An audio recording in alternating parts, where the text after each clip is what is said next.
Slušamo. Imate papuk. Da.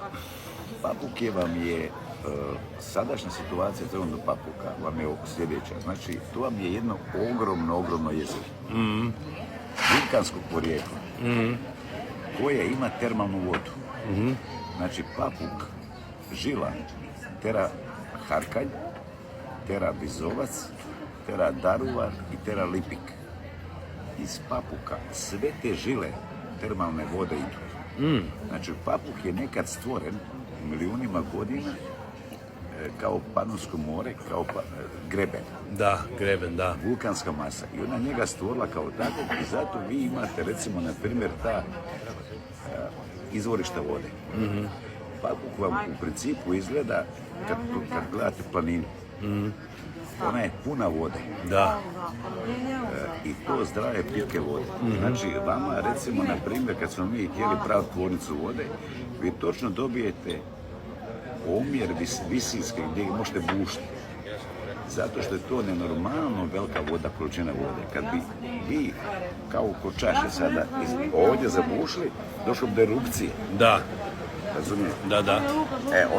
Onda se geodeti, stručnjaci, te struke geo istraživanja, oni kažu na koje se kvoti može bušiti. Znači, papuk je izvorište života. Da. Od to što sam rekao vode, izuzetno bogat vodom i to visoko kvalitetnom vodom i ima tu izvorišnu toplu vodu.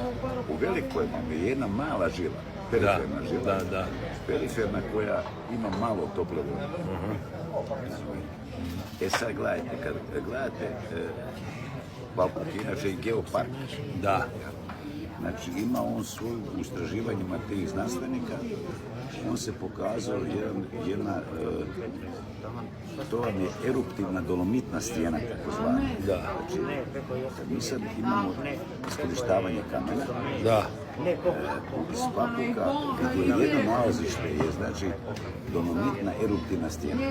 I taj dio, kako vam se zove vetora, to vam je izuzetno kvalitetna kamen. On ima jednu čvrstoću, kabalistu. I upotrebljava se za asfaltom, visoko kabajući sloj asfalta. Znači, visoko kabajući, zadnji sloj. Znači, on je toliko tvrd. Mi smo njega ovdje neka vremena ga grobili. Da. I to vam je skup proces. Međutim, sad je za 15 godina, 20 i 30 tehnologija.